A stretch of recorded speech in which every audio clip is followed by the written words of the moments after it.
Hello. Yeah, that's your name. Squirrels got me. Big Jim. Yeah. Really, really, really, really cold and fun. Cold and fun.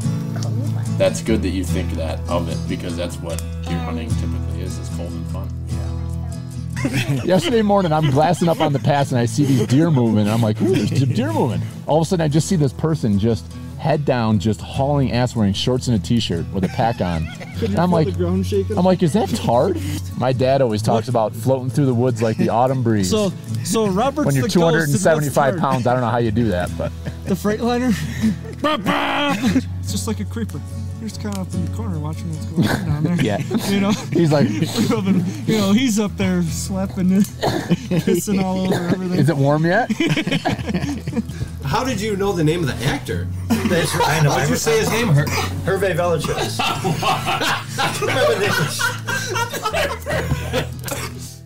You know what pert near means. If you know what pert near means and you live in America, you're a redneck too. Welcome to the Log Talk Podcast, brought to you by Pert Near Outdoors. It's that time of year. It's that time of year where we all need to be thinking about, do we have everything we need to hit the woods? Chances are you don't, and if you think you do, you probably could use some more. So how about you go over to the Huntworks.com and check out all the incredible products these guys are carrying. This is a great family, local store. Dan and Steve Dunnigan, a couple hardworking sumbitches. They are now carrying archery equipment, everything from bows to arrows to broadheads, quivers, you name it. So on top of all the great tree stands and box blinds that they're carrying, they're now a full-on archery dealer, and really recommend that you check these guys out for your next big purchase. Head over to thehuntworks.com to see what they've got for sale, or if you're local in the Rochester area, head on over to their store in East Rochester on Dispatch Drive and check them out. They are on social media, the Huntworks, and also online, like I said. And if you purchase anything online, you can use promo code FEEDIN'Em to get 5% off. And that's FEED, FEEDIN, INUM, 5% off. Feed 'em. Hey everybody, welcome to episode 201 of the Log Talk Podcast, brought to you by Pert Near Outdoors, and I'm your guest host, Big Willie, and I am at the Western New York Sports and Travel Expo in Hamburg, and been a great show so far. We opened up at noon today. I think everybody spent most of the day yesterday getting set up, and Sergei and Swanson is with me, and Sergei's, I guess you're the owner, right? Yes, of Chestnut Hill, yes. Okay. Yep. All right, good. And I had heard that your wife owned it, and you worked there. But well, that's the reality. All right, so I have Sergei Swanson on with me from Chestnut Hill, and anybody that listens knows that I had Jack on with me up into Syracuse show. We talked a little bit about what you got going on down there, and also on mic with us here, because the booth right next to us is our good friends from the Rome Hunt Company in Caledonia. So Brad Sisson and his wife are over here, and David Knab's actually on with us because I'm sitting right next to him and tossed him at. That's just how it works sometimes. And he's promising to give us the promo code, I guess, for and book a hunt. And book a hunt. Yeah. You just missed a customer there. Yeah, David and Brad have actually decided they're going to raffle off a hunt. There you go. To Chestnut Hill. Right. Right. Oh yeah. Right. Yeah. They're good guys. So. Your first time at the show here, Sergei? Yeah, so first time at the show. Great experience to get out here and see all the different vendors that are here and everything. I think it's a nice mix of people through. They have plenty to look at there. Some other good outfitters here, but like the Huntworks guys are over there with all their blinds and stands, and we pretty much exclusively use all those guys and their products there at our property in Bradford, Pennsylvania. We have the 750 acres there, and this is our first year going to market with that, selling our hunts. We include our cabin stay when a group comes in, and so we're really looking forward to getting out there, getting some people to come down and enjoy what we have to offer. Even though this is our first year putting it out to market, we've been for the last 5 years developing the property, and we have about 35 different setups there over the 750 acres that when a person comes down and hunts, they're going to be able to find something that works for them, whether it's a New Millennium hang-on that we have or one of the real nice Banks blinds. And then we even have some rustic setups that sort of fit with the Bradford, PA area there. We've got some 8x16 old oil field dog sheds that we pulled up on the hill and made locations and loaded them up with wood stoves and kind of some creature comforts.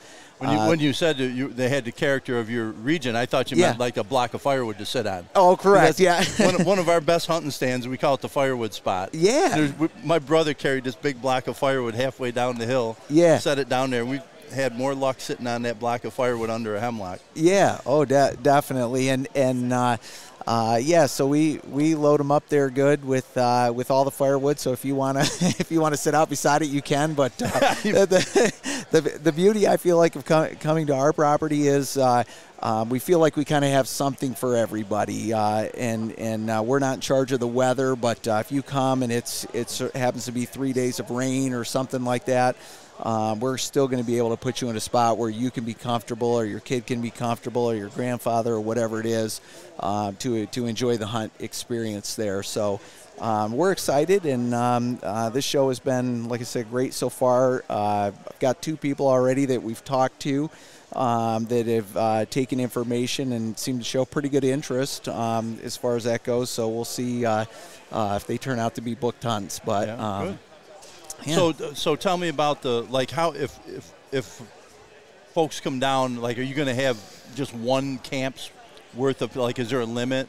Sure. So our cabin sleeps 6. So we've got 2 lofts. They'll have single beds. Then the downstairs, there's a double bed set up there. 2 restrooms in there, as well as then outside of the cabin, we actually have 1 camper site hookup. It's right next to the cabin. If it turned out that there was a hunting group that wanted more than 6 people, or if they said, boy, our kid wants to come and he doesn't mind sleeping on the couch or whatever, that's up to them. But really, 6, let's say, regular hunters could come and stay there comfortably. And so are there 4 beds? There's 5 beds. Okay. Yep. So there's just one double bed downstairs. Then the 2 lofts have single beds in it. Yep. Okay. Yep. Exactly. So, whether it's husband and wife or something like that, stay downstairs or whatever, they're in the double bed. Or again, the place is. Let's call it large enough. It's basically 14 by 70, and then there's kind of a kitchen area bump out. We'll have a full kitchen there. The nice thing is we're 3 miles outside of Bradford, and the cabin is literally only like 200 yards off the paved road. So plenty of places to eat or go to the convenience store. Walmart's 4 miles away, that sort of thing. Yeah. So. It should be very comfortable for people to come in. But we do have that extra, if somebody did want to bring a camper down and bring in, 3 or 4 more buddies, we'd be happy to book them. Yeah. What about minimum number? Yep. You mentioned 2 guys, so if you had nothing, you'd have. Yep. It's okay for a couple guys to come down? Yeah, definitely. We have, like the first week in archery, we're saying that you actually only need 2 people during that time frame. And then we have like a flintlock archery season that comes in late, same deal. And then actually our bear hunt, we only require 2 as well. So where we're at there in Pennsylvania, challenging to hunt, right? Even if you're a seasoned hunter, you're going to come out and there's areas of nice open woods, but there are swamps, there's thickets, there's a lot of different terrain, some neat hillsides and so forth and so on. But it's a challenging hunt. We're fair chase operation, so we don't have fences, and we're seeing lots of deer on the cameras and everything. But you still got to get out there and hunt them. Yeah. So. Tell me about how is this being received by neighboring properties? Yeah, so I'm going to say so far so good. Like I said, even though this is our first year, offering it to the general public. We're 5 years into posting our property and everything, so we kind of get through those little hurdles. And when I say that, 99.9% of the people are great about it, completely understand, and so forth and so on. That very small percentage of somebody that might have a complaint or whatever, it's really just due to maybe they hunted there for the past 20 years and that sort of thing. That's always hard. You buy a piece. Yep. So have you just owned it for 5 years? 5 years, correct. Okay. Yes. Yep. Yeah, because obviously before you were there, somebody hunted that for the last 25 years. 100%. And now yep. Sergei moves in and he posts He's the bad guy. And now he's going to have yahoos from New York coming down. Yeah. So I just wonder, like, I could see that being awkward maybe with some of the neighbors. And for sure. But like I said, we're 5 years into that, so I'm going to say the people that are coming to our property, we've already gotten through all of that and so forth and so on. So, and we have all of our properties, clearly posted and so forth and so on. The other nice thing I think that's kind of helped us out, especially early on the first couple of years, we never took the approach of like, hey, if we see somebody on our property, like chase them off. You know what I mean? We've really wanted to just kind of engage with that person, kind of find out who they are, what they're trying to do or get to or so forth and so on. And we haven't had reoccurring problems, and that word kind of spreads too. In a nice neighborly way, right? Yeah, exactly. Yeah. I remember I leased a piece of property one time. You know Rick Milne, right? Mm-hmm.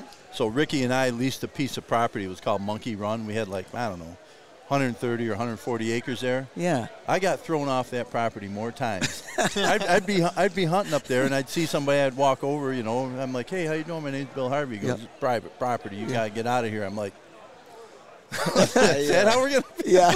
You're right. It is private property, and I'm paying to lease it. So yeah. But it was it really got annoying because I couldn't believe how many people hunted the property, and they would come up to me and they're like, this is private property, you got to get out. And I'm like, oh, my God. Yeah. And one other thing I'm going to say that goes in with, let's call it our location at Chestnut Hill, is we have a lot of national forest property around us.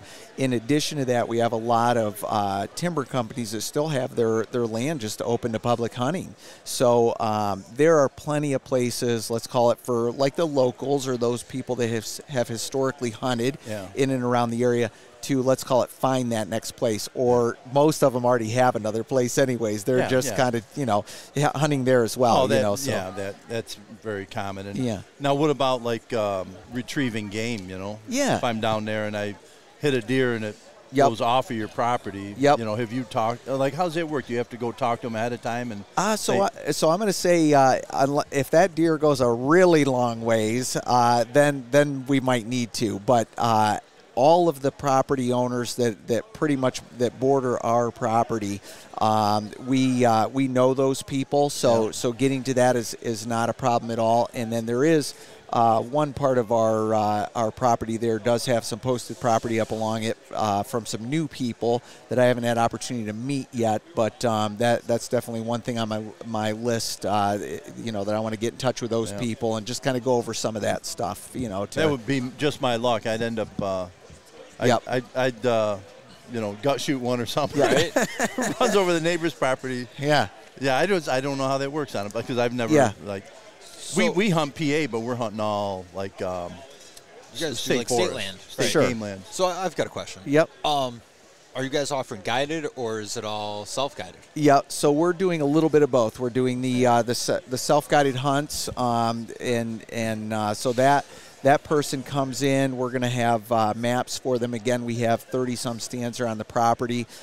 So we'll just have like a basic topo map, even for the person. I'm not a real tech-savvy guy myself, but I could get around with a topo map for sure. And, I like kind of doing a little bit of walking and hunting and so forth and so on versus just being driven to my stand and dropped off, right? Yeah. So many times we connect, right? You harvest your deer going to or from your stand. Correct. Yep. Yeah. So we do offer that self-guided hunt. That person comes, they stay in the cabin, and they feel comfortable that with those topo maps we've given them, combined with we do work with both HuntWise and Onyx apps. So we have all of our stands are marked on those apps. If you are familiar with those or choose to then you could share them, right? Yep, Correct. share it right to each other. And Yep, exactly, and then away they go. So that's really the self-guided hunt. The only difference between that and the semi-guided hunt is we're going to be taking you in the semi-guided hunts to and from your stands. And then, of course, with that comes a little more interaction with us, right? So that means, hey, I would really go here in the morning, come here in the evening, so forth and so on. We want to think that we're going to be good to, let's say, all of our customers, but definitely there's a cost involved for us to, just spend a little bit more time there. But we also feel going into this, our first year, we've done a little bit of market research, and we feel like where our hunts are priced leaves it at a point where it should be very attractive for those people to come out and give us a try, and also, like I said, a person that's really looking to do something different, doesn't want to spend huge dollars but wants to come out. I would encourage you to go for the self-guided hunt, and we're still going to help, kind of poke you around. Is it a little bit more money if you want a semi-guided? Yeah, it's a little bit more. So, for example, in the archery, like the first 3 weeks, you could actually get in. You only need 2 people. You could get in, stay at the cabin for a week, pay $800, and so I'm going to say that would be 2 people would be $1,600 total to us, paid to Chestnut Hill for that week. Stay there and hunt archery for an entire week. It's hard to find a hotel room for that, nowadays. So once you start getting in closer to that rut period of time, now the price does go up, a little bit, and obviously same thing when you start talking about the semi-guided hunt there as well. But again, those are all things that allow us to let's say cater to you a little bit more, spend some more time, get you to and fro, give you a little more advice, that sort of thing. And we're happy to do that. But we also wanted kind of a more economical option just for the person that's, maybe wanting to get a tradition going, with their family or friends or whatever. So let's say I go out, I'm doing self-guided. Yep. I shot, I'm in over my head, I need help getting it out. Yep. Can you help me out? Definitely can. We actually list that as a service that we are going to provide. We put a dollar amount to that on the website there and in our pricing. And basically what that does, it's a $100 for us, or $200. I'm sorry, $200 for us to come out and get you, help you find your deer. Which of course there's no guarantee of that, But I can remember last year we had a fella that he was 99% sure that he shot at 30 yards with a rifle, missed his deer. And he and another fella had gone around and around in circles and looked, no blood, no hair. But we still did our due diligence, went back. There was 9 of us that went back and looked just to make sure. That's, I'm going to say, the extreme that we go through just to make sure that, hey, if you did have success, that we're going to help you find it. So we'll go through every effort to help you out there. And that couple $100 is going to include us getting the deer, getting it out of the woods for you. We have a great little network of local butchers there. They'll be happy to take the deer from there and get it processed for you. So nice. Yeah. So they would have coolers and stuff. I mean, if you're archery hunting and it's warm out, they would have coolers available. Correct. Yeah. Yep. We've got one person that I'm thinking of. Specifically, he's got a real nice walk-in cooler set up and so forth and so on. So, nice. If you shot your deer on day one and you had 3 buddies with you, but you still want to hang out for the week and enjoy being with them and everything, you're going to be fine to keep and store your meat there until you're ready to leave. Or if it's like a day like today of 72 out, and, right? You don't want to leave it hanging overnight. Yeah. Yep. Do you only do 1 week blocks, or like if David and I wanted to come down Friday, Saturday, Sunday, Monday, do like a 4-day hunt, and you're open? Sure. Is that something that you would custom price? Yeah, so I'm going to say we definitely would. Again, literally today is our first show. We've had our website up for a couple days and so forth and so on. Definitely, I'm going to say the feeling on this end is we want to get some people down and get some people in, right?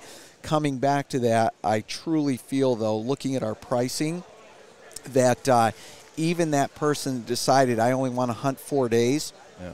You can come and go when you want during that week. So, my thoughts. So you would buy the week and correct. Yeah, it's a rainy day. Go back home and work and sure. No. Do it. Yeah, do it. Yeah, or we could drink a beer. All right. Well, you could, or you're going to sit in one of our fancy blinds, and you're not going to worry about it. Oh, that's a good point. Yeah. Yeah. Do the blinds have Wi-Fi? So they do. Yeah. Oh my God. See? They don't. You're kidding. No, I'm kidding. Yeah. I was going to say, damn, sign me up. That's right. That's right. Yeah. But that Rome Hunt Company, they got some fancy cameras and whatnot. I'm sure. Oh yeah. They probably have something that could get you hooked up there. Yep. Yeah. Nice. But yeah, So how do you, a successful year for you would look like what, this being your first year? Yeah. What are your goals? You must set goals for business. What are you hoping to see? Yeah, I appreciate the question there. So for us, successful first year, I would say if we could get 3 hunts booked, I would be thrilled. I'd probably be doing cartwheels, to know that we had 3 different groups of people, whether that was 2 people in each group or, a group of 4 and 2 or whatever it was. Came down, took in the experience, and then actually gave us some real feedback, to say like, hey, these blinds and stands, they fit with what you were selling. You do have Banks equipment here. You have the Millennium stands. You got really neat stuff here. If you guys need some cameras, that's right. I got you. Okay? That's right. That's right. Yeah. Yes. And so yeah, I'm hoping that so success for me this year means we get a handful of people that come down, take in the experience, and give us some real feedback to let us know, hey, going in next year, do we need to change anything or make anything better for the people that are coming down? Nice. So yeah, that sounds very reasonable. What about any restrictions on PA has 3 to a side, right? Correct. Are you in that? You're in that zone. Yes. Well, other than that, do you have do you tell people it's got to be out past its ears? Are you putting any restrictions on a hunter? We are not. I'm going to say we've talked about that. And in fact, let's call it some of our marketing material, we do let people know that we try to shoot 4 on one side or better. But boy, if that grandfather brings his first year hunting grandson down and that beautiful 6-point comes through and he shoots that thing, we're going to be just excited as that kid is. So that's kind of how we're handling it. We have a good group of bucks down our way and a healthy deer herd. There's a lot of property around us. It's not like we're jammed into our 750 acres. Doesn't just stand alone on an island there. Yeah. So we have a large area of land around our property. So if we end up seeing 6 or 8 bucks disappear this year, we'll have 6 or 8 bucks back next year. So so bear season in PA is a separate season, right? So deer's not open, is it? Well, so there is a bear season, an independent bear season. I think that's a 4-dayer this year that is just strictly bear.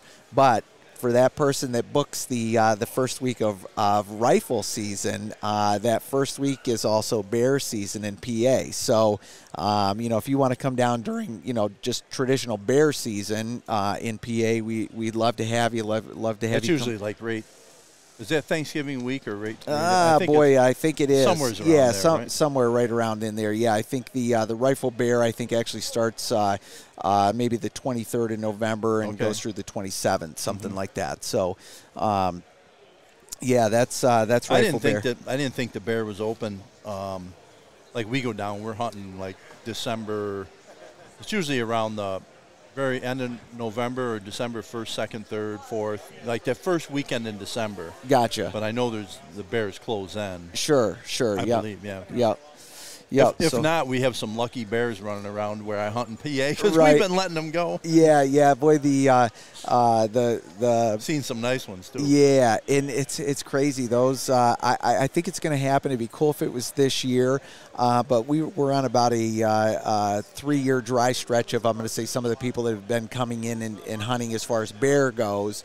getting a bear. Again, big woods, so forth and so on. We've had people see bear, but just like you're saying, either just in or before or just after very or short whatever. Season. Yeah, very short season. Yeah, and a big challenge, right? If you're going to say, hey, I'm going to get out there and hunt the bears and whatnot, they got a lot of places to hide. So Well, and it's all food dependent with bears. That's Sure. been my experience. We go to the Adirondacks and hunt, and where we hunt is specifically, the success in this one spot is not entirely, but largely connected to whether or not the black cherries had a good, if we had the crop. Yep.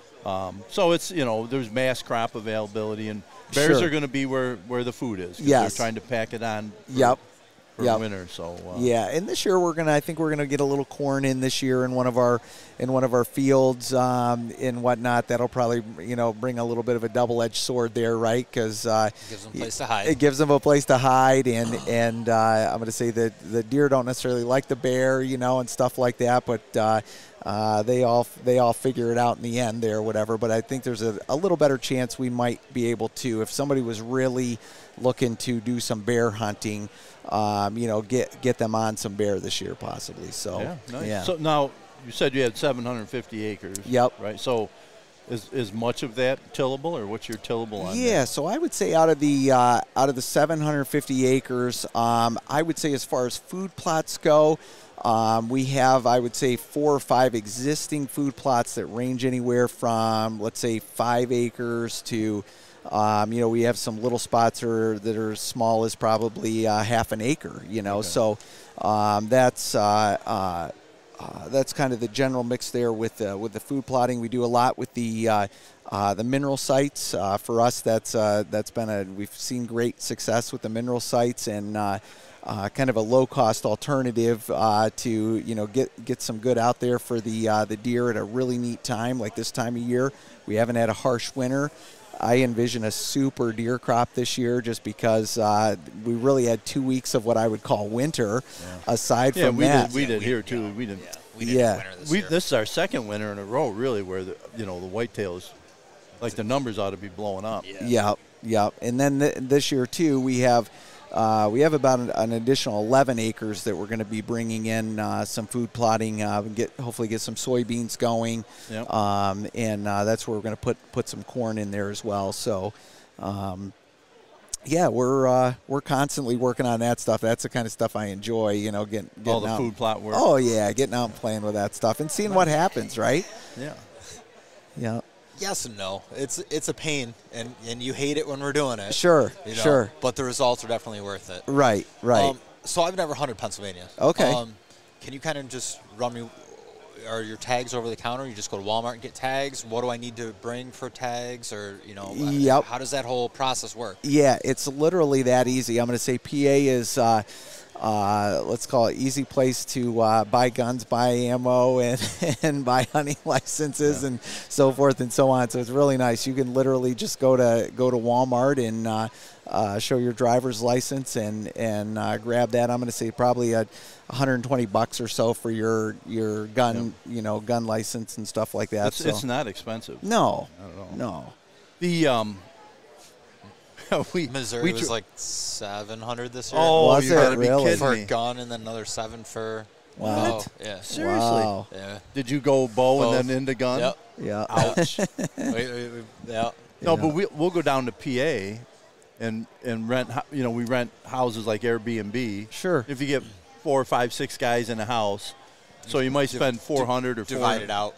Yeah, you divide that out, and then you got $100 or $105 or whatever it is. It's not much for the license. Yep.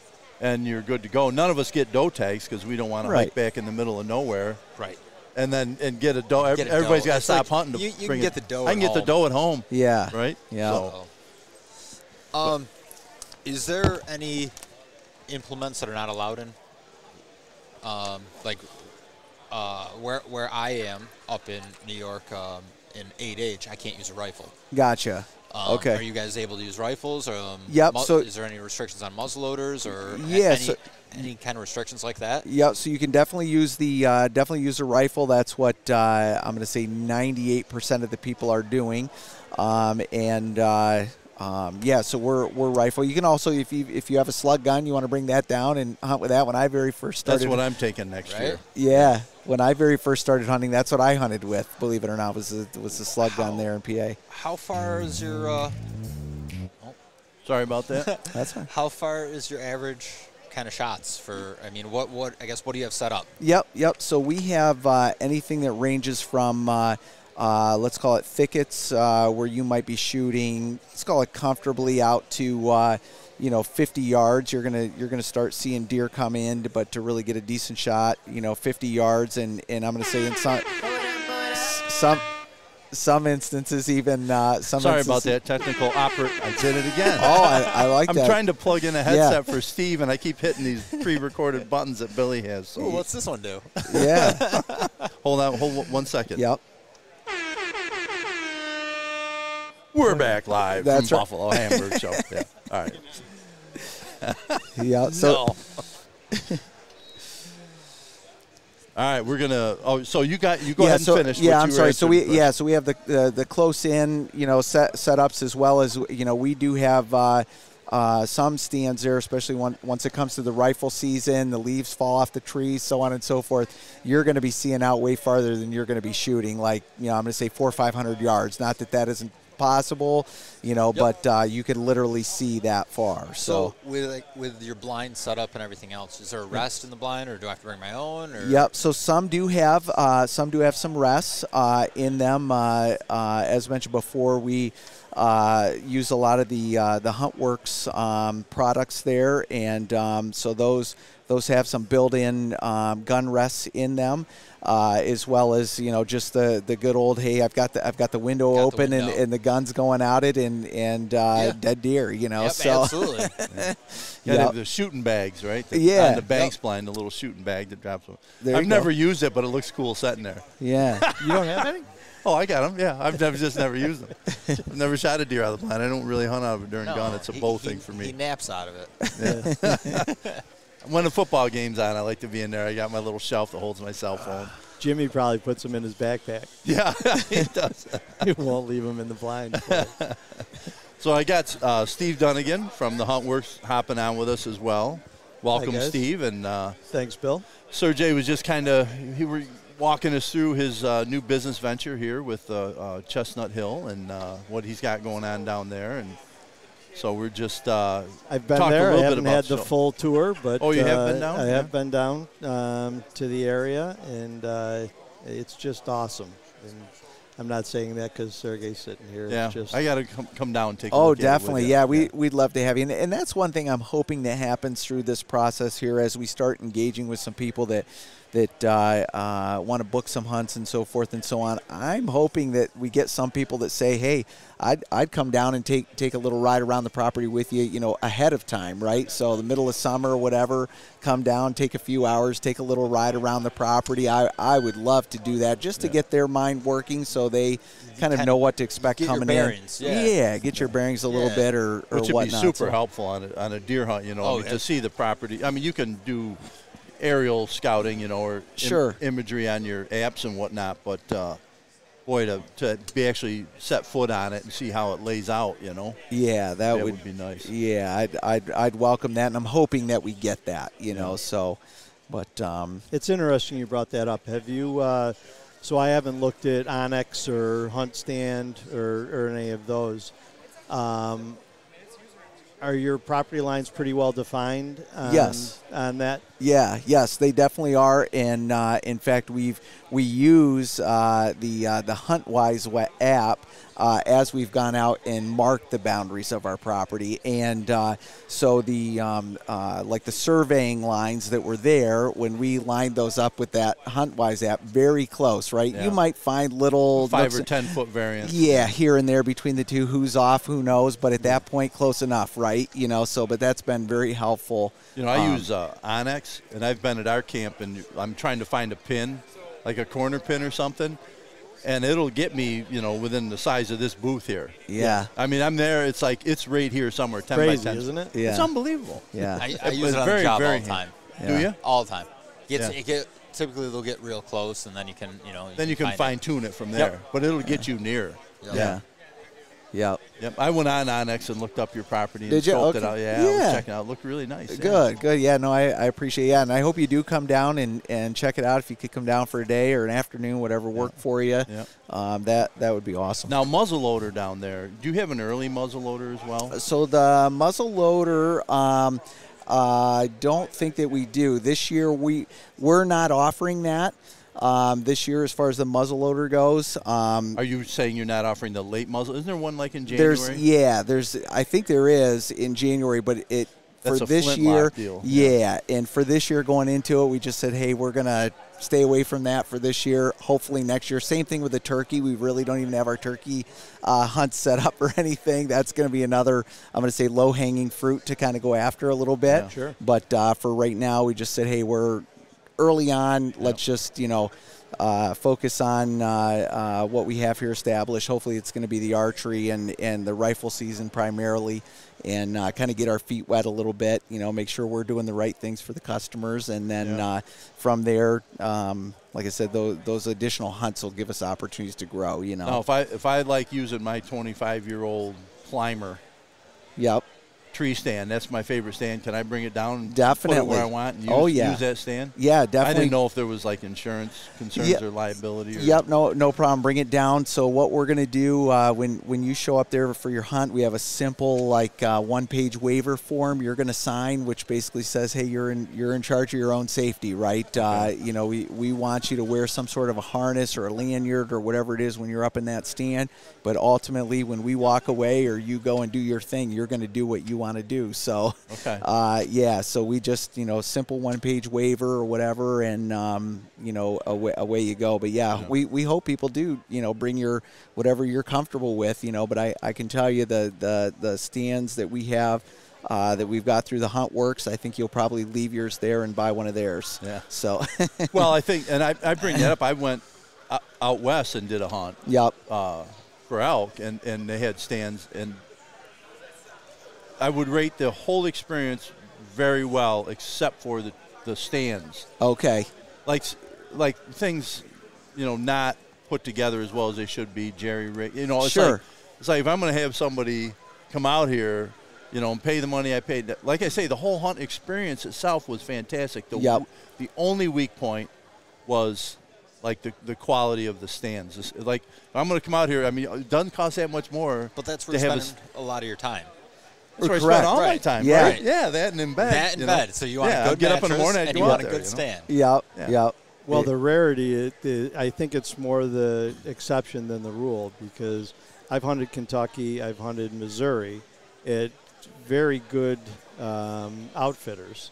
And the Kentucky hunt that I went on, if I didn't bring an M60, a stick quiver, and climbing sticks, I wouldn't have had a lot of options because the stands were not safe. And I'm safe sensitive because I fell out of a tree stand, and it's the reason I'm in the business. I keep forgetting that, yeah. And so, the Huntworks were very safety sensitive. And the same thing in the Missouri hunt that I went on. There was literally one stand, which brings me back to my father-in-law's property in Birdsall, where you had to swing from one side on a rope over to another ladder to get up into the stand. And I got back and I said to the outfitter, who I knew a little bit, and I'm like, you sent me to a stand that I had to swing on a rope over to the other thing. And he goes, what's the problem? Well, and what's wrong with that, right? Right. Well, it's like, hey, did you ever fall out of a stand and break your back? I guess there's not a problem for you, but there was one. Right. It's like Billy was doing the one he shot this year. He was an extension ladder and like a 2x6 up in a tree. Yeah, it's like all the equipment you got. Right. And you're climbing up like a 40-foot extended ladder. Ratchet strap to and then you're stepping over on, and that's what Steve said to me when Steve saw the buck he killed. He's like, are you guys kidding me? He's like, you're killing me here. He goes, I saw all these nice tree stands and you're standing on a 2x10. Come on, guys. Yeah. And that's, part of, coming back to Chestnut Hill, 5 years ago, we hung our first stand, right? So that stand was, not the best stand, right? So you kind of get going and stuff. Then you learn. You see, okay, wow, there's a huge difference. I want to go out there and I want to be comfortable. If I'm going to sit for 4 or 5 hours or whatever it's going to be, there's a big difference between sitting on something metal and killing your back and your rear end and everything else versus just being comfortable. So we've just slowly been changing all that stuff out with good products there from the Huntworks. And, I would think this year we'll probably, get at least another half dozen or so from these guys and just keep going and growing, with that. But that's exactly right. When our customers are paying, a decent amount, we don't expect them to come in and swing from the branch and step on the 2x4 and so forth and so on. And David brings up a good point. Like if you're really there, you're going to serious hunt. That's where you're spending a lot of your time. Yeah, correct. And you want to get good ratings not only on your accommodations and on your hunting property and the overall experience. Give them comfort. There you go. Right? Yeah, absolutely. Yeah. Well, it's part of the mantra, and it's a question that everybody that is booking that hunt should ask. Right. It's like, what stands do you have there? And Bill, if you have your favorite climber, the safety aspect of, because it's your stand. But for Sergei, it's like, it's a selling thing. Yes. It's like if you're coming to our camp, you're going to hunt out of a Millennium 110, a Millennium M150 Monster. You're going to hunt out of a Banks blind or a Q200 buck cut, and it should be part of the client's questions. Sure. Asking you what that is, and then they can quickly Google it. Right. It's like, okay, that's an M150 Monster. I mean, everybody in the Midwest calls the M150 Monster by the Outfitter hang-on. Okay. And they call the L110 ladder stand the Outfitter's ladder stand. Yep. It's just when, we're fortunate, we sell a good amount of stands to the Midwest to guys that are outfitters, but Buzz is this guy Buzz is a perfect example. He's a painter in Vermont. He has a big painting company. He outfits in Illinois. We met him because he called. We're pretty quick off the thruway. Yep. And on his way from Vermont, and he's like, "Do you guys have L110s in stock?" And I said, "Yeah." "How many do you have?" I don't know, 12. And he's like, "Okay, I'm going to buy as many as I can fit into," and he had one of those GMC 2500s, with the decking and everything. And I'm like, great. And that's when we met him. And every year now we send a pallet of them, right out to a hotel in Illinois where he lodges his clients. Wow. Just ship them out to him. Wow. And he didn't say, "Do you have L110s?" He said, "Do you have that Outfitter ladder stand?" The Outfitter ladder Millennium. and do you have the Outfitter hang-on? And it's like, that's when we learned that's what those guys out there call them. Oh, okay.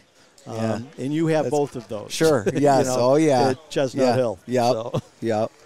Yeah, very, very comfortable. There's a big difference when you're standing on something like that in the tree. I've done both, and there's just a stability and a comfort there that is definitely unmatched, and we want to keep growing with that and pass it on to our customers. So, nice. Yeah. Well, what else? What are we forgetting to ask about Chestnut Hill? What have I not asked you want to share? Yeah, boy, I can't remember. We covered everything. You talked about ATVs. You talked we didn't, about. Oh, yeah, I was gonna ask that, like, if I wanted to bring my own machine. Yep, definitely, that? and that's where, with the self-guided hunts, that's kind of what we're hoping is that kind of person will, hey, I have a four-wheeler, I've got a utility side-by-side, whatever it is. We have a strict 10 mile an hour and under speed limit. That's so perfect for me. Yeah, and it is for me too. My four-wheeler's got L and H. L is low, H is high, and I'm in L all the time. I wake up late. We got to get to the stand, guys. There you go. That's right. Yep. Turn and burn. All right. Yep. Rut busting. My nephew, I see on our trail cam system, I get a picture and there's somebody riding my machine right at camp, and I'm like, yeah, looks like Mike's boy, So I text him. I go, hey, were you up at camp riding my machine? And he's like, yeah, I don't know, his dad's wouldn't start or something. And he goes, I just wanted. It was a nice day. I wanted to go, which I'm like, no, that's fine. I just wanted to make sure somebody didn't like steal it and they're taking off with it. Right. And so then he calls me up and he's like, hey, he goes, I was wondering. He goes, down. There's a lever down here and it's like L and H. I think that's low and high. He goes, like I don't know why, but that was an L. I go, that's low. Yeah. He goes, yeah. He goes, should it be down there? I'm like, yeah. That's where I put in third gear and I go like 10 miles an hour. Yeah. Right. I go, he's like, well, just so you know, I put it up in H. I'm like, well, you know, then you can't drive it anymore. Right.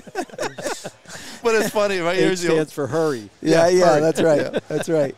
That's right. So I seen him out there last week with his dad's machine, and I just see a blur going, and the Right. machine's like fishtail, and there's mud flying. I'm like, Yep, you're off mine for a little bit. yeah, we're not going to do that to my machine. Yeah. No, but it's So I did mean to ask you that because you know that's something that guys would like. We're not that far away. If we wanted to come down there, we could trailer a machine down. Oh there. yeah, definitely, and it's very handy to get around. Right, 750 acres. If you're going to come down and think like, hey, you're going to hunt, you know, one of these 35 stands that we have, you know, a different day or whatever, or try some of them out. You're a better man than I am if you're going to leave camp and walk to all of these, you know, and then get back. You know what I mean? So yeah, definitely nice to have a machine. Now again, in the semi-guided hunt option, we're going to do that for you. We're going to meet you at camp, pick you up, get you out to the stand. If you want to come back at lunchtime and go back out in the afternoon or whatever it is, we'll cater to you that way. Nice.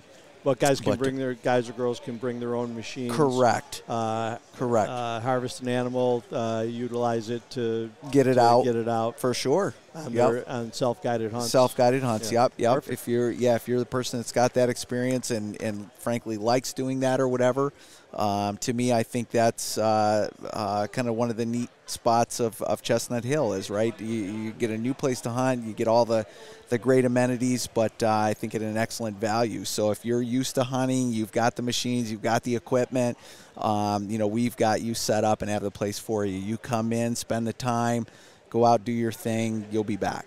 Cool. So Dave. At camp, do you guys have a buck pole or anything set up to help with the skinning, or? So we do have a couple years ago. Jack there, one of the guys that helps with the Huntworks there, Jack Titus. He and one of his grandsons, they shot a nice 8-point, and so we put a little spike right there in the just in the front overhang of the camp there, and it's still there. So yeah, we could get you.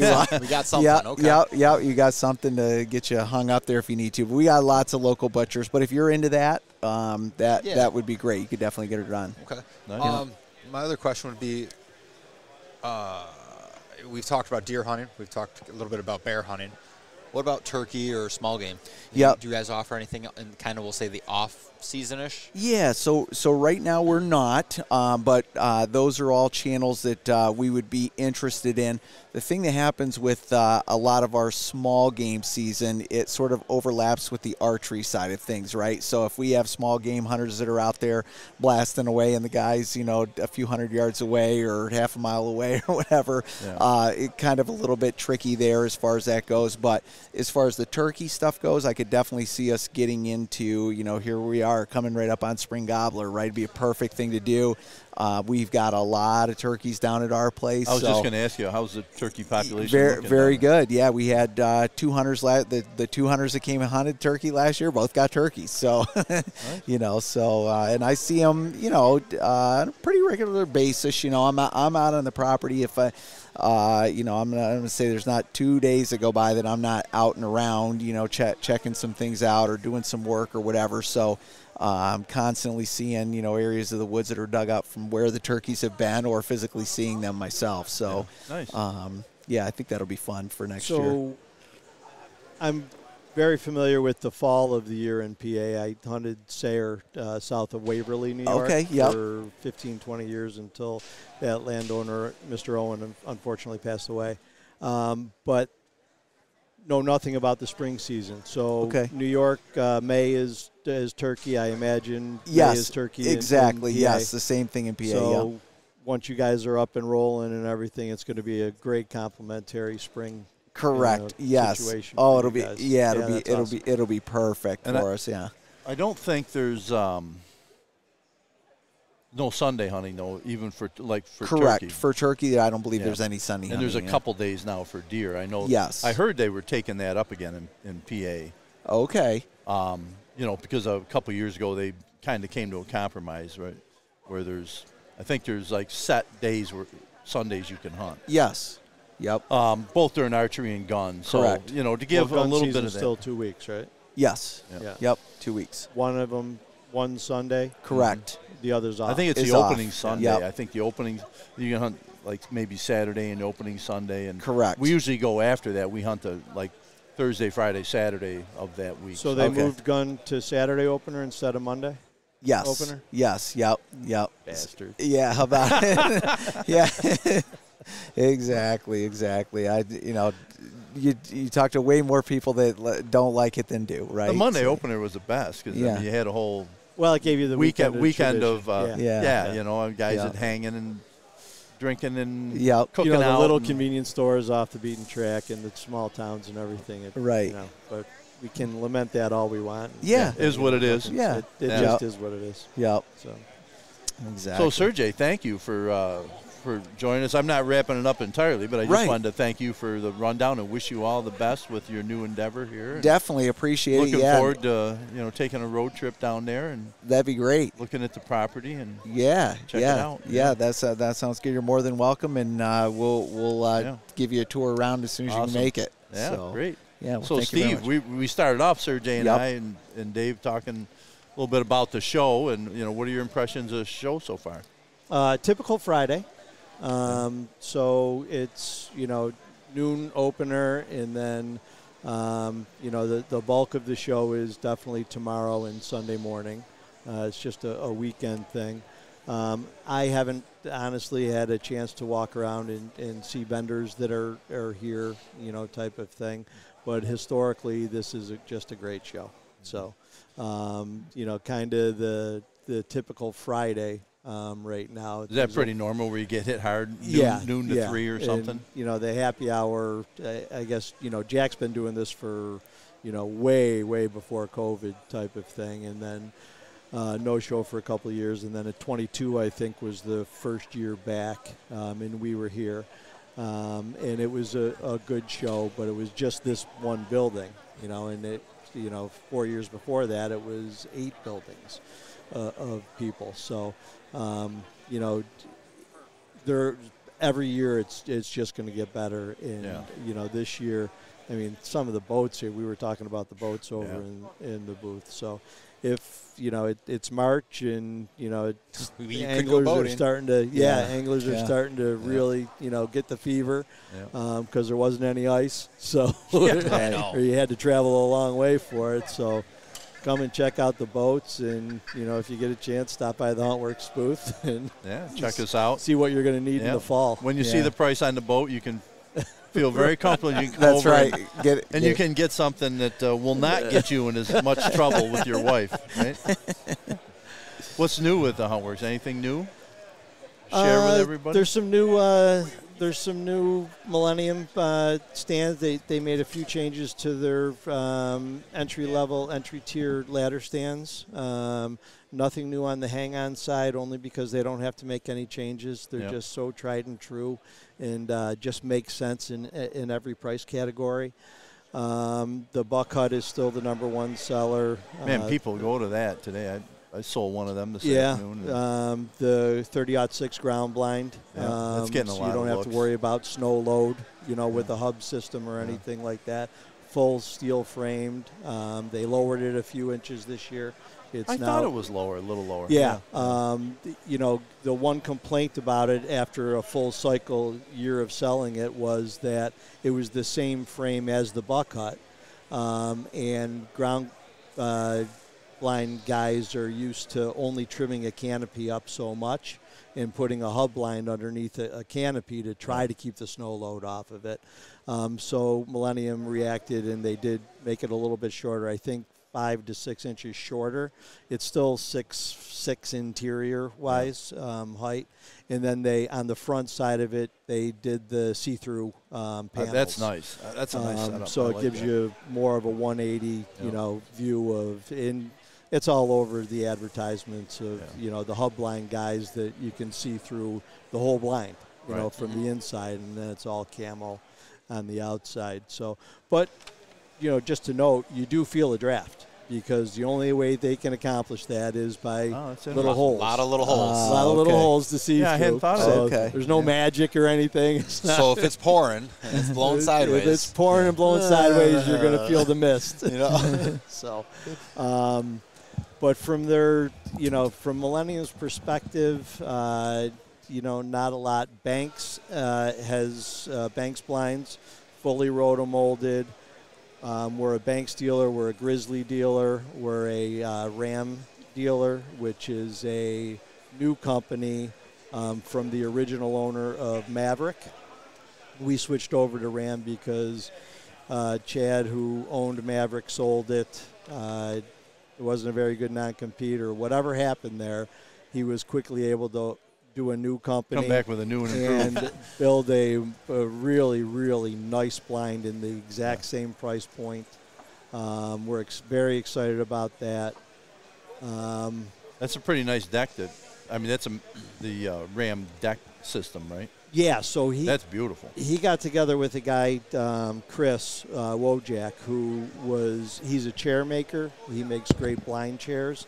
And he dabbled in the rotomolded and elevated blinds, but never really took hold because it's a hard space. When you've got Banks blinds out there, and the elephant in the room is redneck. Yeah. We don't sell redneck because they're fiberglass, and there's some issues there. We think that Banks are for their similar price points, and we prefer Banks in that price point, in that price category. But Chris got together with Chad, and that's what formed the new company, Ram. So Chris always had a great platform to elevate, and actually Chris made a cover for the Maverick six-shooter that was Maverick's most popular selling blind. Yeah. So now he's making the cover for the Ram 650. Oh, okay. That is, just a great cover. And so they're a great company to work with. Tried and true Banks. The Millennium Buck Hut at $8.99, show special $8.49 is, just always going to be that price, the best product in that price point. Oh, when you look at, the elevated stand, right? You get the whole platform, the ladders. That is such a good option to get people into an elevated blind. Soup to nuts, everything you need, On the non-blind or tree stand side of the Huntworks, we're now authorized, as of this week, we're an authorized Hoyt dealer. We brought Hoyt in. We're still an authorized Bowtech dealer. We're excited about both of those lines. We're, trying to get the other brand that has 70% of the market share in the industry, but we'll see. Still about got that. PSE, so, still carrying PSE. We still have PSE, and they make a great product. Archery is so brand specific. It's hard to. If somebody comes in and says, I want to spend $2,500 on a blind, I can quickly say, I think this is your best value. I can't do that with bows. Yeah. There's so much that goes into why you would buy one bow versus another. What fits you good and everything. The four of us here could all like something completely different. Yeah. And they'd all perform well. Yeah. They all shoot awesome. Yeah. It's 2024. Yeah. A Bowtech or a Diamond by Bowtech Edge 320 is going to kill a deer dead, or you're going to shoot a target well with it in your backyard. Now, obviously, you're not going to shoot a competition with it. You're going to be way behind the curve with that. But, like I said, it's 2024, and people ask me all the time. It's like, okay, you have this wall full of bows. Which one would you buy? And it has nothing to do with it. Believe me, I buy a bow. I have to first like how it looks. I know that might sound odd, but I'm going to shoot it more if I like how it looks. Yeah. So, and then I want to know, whether the load, the draw load is early, and I keep Where's going it back at? to it. I fell out of a stand, so I need the load to be earlier in my draw cycle. And if you're, let's say you want to buy a flagship bow and you're going to spend $1,300 on a bare bow, you should shoot a couple, to see the differences between why a PSE $1,300 bow and a Bowtech. What's the difference there? Both of them mechanically are freaking awesome, but they will feel different in a draw cycle and that kind of thing. You should, if you're going to invest that much money, take the time to shoot a few. Yeah. That was the best thing that I did with, like when I came down the shop and Dan walked me through and you and, I mean, I shot, and Billy was there. I think I shot like 5 or 6 different bows. Yeah, you bought an Embark, I think. And then I kept coming back to the Embark, which I was ready to buy like top of the line. I figured this would be my last bow probably, right? And I ended up, that Embark just felt so good, The grip. Oh, my God. I remember, I was there, And man, do I shoot that well. You shot it. Yeah, I shoot that really well. Do you guys have a indoor place to shoot, or are you guys shooting outside? We don't. That's our challenge. It's a downfall part. Our building is not necessarily conducive to that. Plus, I run another business out of my building. So on the blind side, it's a big benefit because we have a huge side yard. The Village of East Rochester are great. They let us, display everything, so you can come in and get in a stump 2. You can get in a bank stump 3 and then a stump 4 and realize the spatial. You're not looking at a computer screen, right. Your monitor or something. You're physically going from stand to stand and saying, I need this size because I'm going to have my grandpa hunting with me or whatever. You never go, darn, I wish I bought a smaller. I wish this was a little smaller. Yeah. But no, we don't have a range. We have a shooting booth and a tuning booth, and then we have a back room that gives us 15 yards. So a spot inside where you can try them out. Yeah. That's what I did. I shot I shot inside. Yeah. Arrow selection or arrows are, we call it the rabbit hole because once a guy gets into spine and weight and front of center and all that stuff, it's a rabbit hole. We've had guys, and if they're listening, they'll know who I'm talking about. I won't name them, but they've spent hours back there trying to get that perfect bullet hole. Wow. And it's something you can always chase.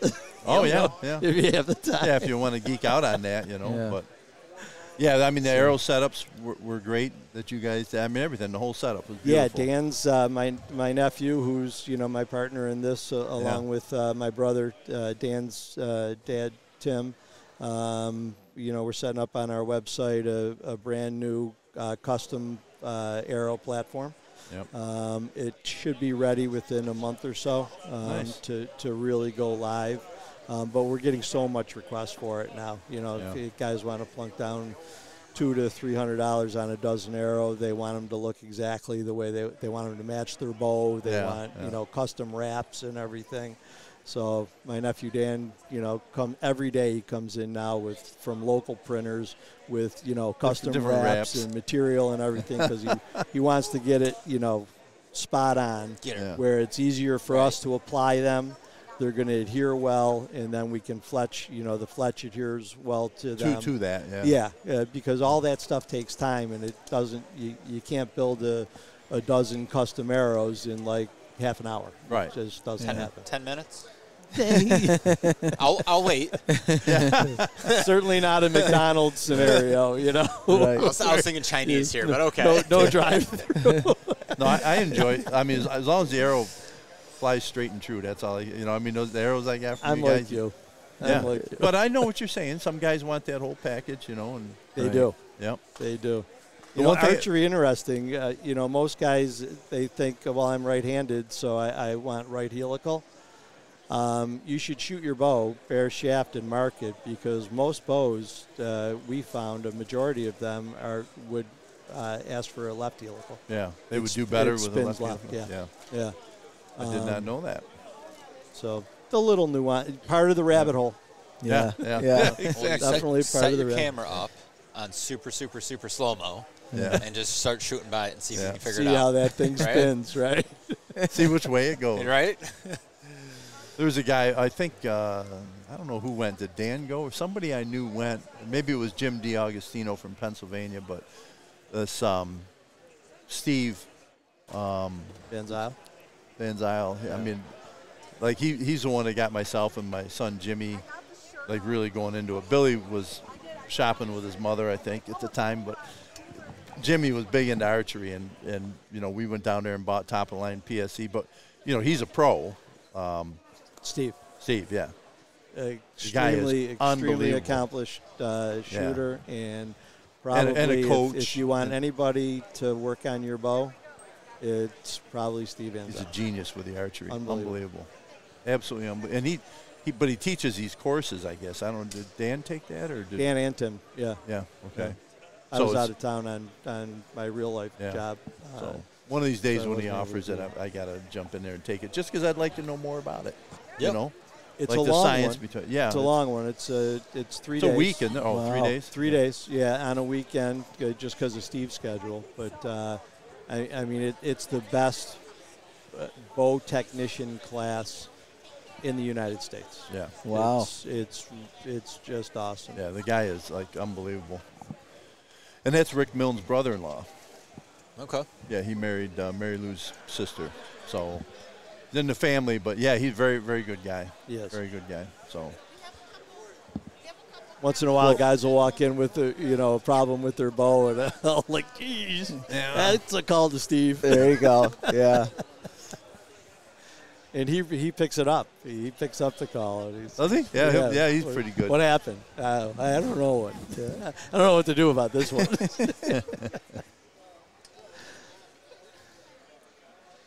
Dave's hooked to something. Hey, David, you're snagged to the chair there.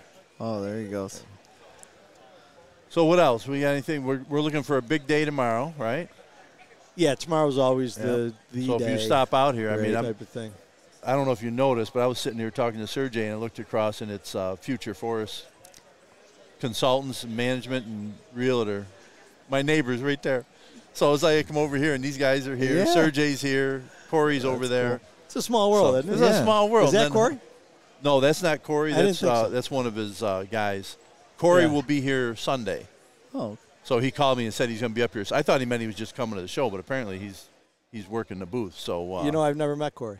No, well, you're about to. It's unbelievable. We're going to hook up with him this weekend. So, but he's literally my neighbor and been a great neighbor and a good, very, very good friend. So yeah, it's kind of nice to be able to do this here and have so many local guys. But I'm looking forward to the rest of the show and want to get this out so that try and release it tonight or tomorrow morning early. And anybody that's listening can go, hey, you know what? It's going to be a rainy, miserable weekend. Let's stop up to Hamburg, book a hunt, buy a stand to take with me, get a new crossbow.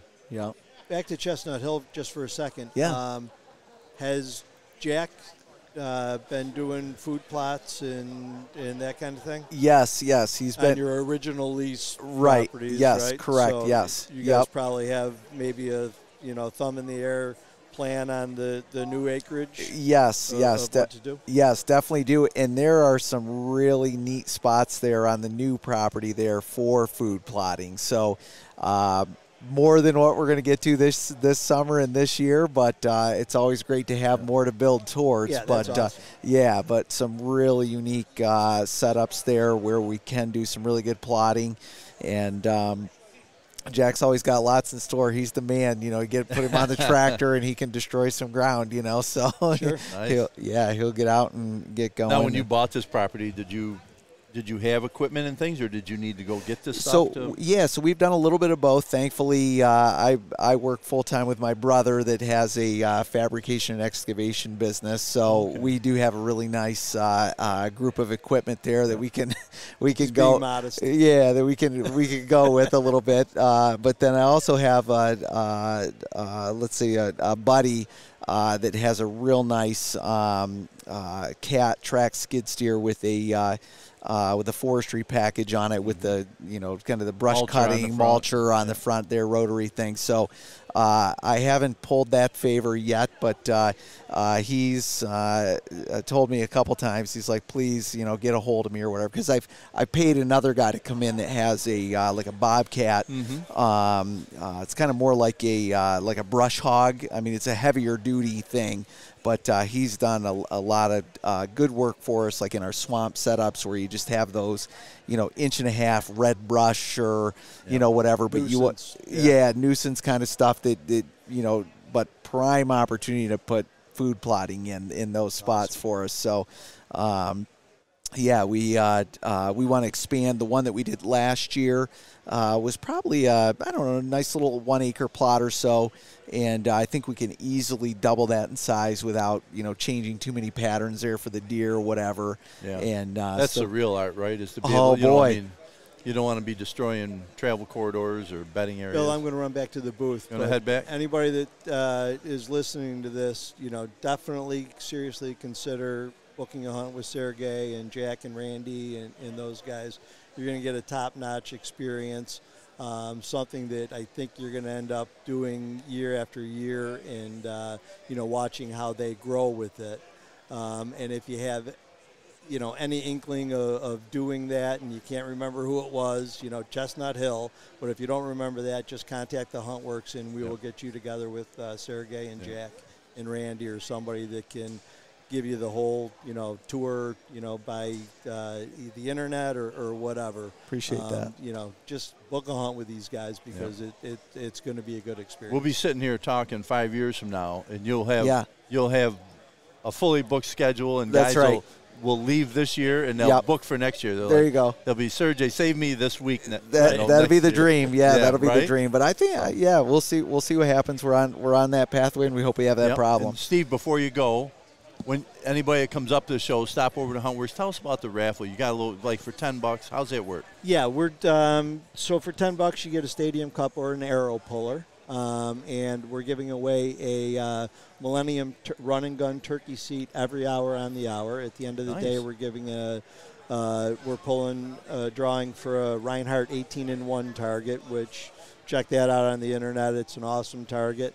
And then we're giving away a PSC, I think XF30 flagship quality bow, and a 30-06 Millennium 30-06 ground blind. So it's $10 for an arrow puller or Stadium Cup, gets you an entry into the hourly drawing. If you win a turkey seat, you're not out of the drawing for the other stuff. For the grand prize, your ticket will stay in. You stay in, even if you're a winner of the other items. So I encourage anybody, if you're at the show, even if you're not looking for a lot of fancy, stop over, buy in, and get yourself a turkey seat. Got to be in to win. Got to be in to win, right? So Steve, thanks for getting on with us. Thanks, guys. Appreciate it. So Sergei, we'll go ahead and wrap it up, I think. So I hope we didn't.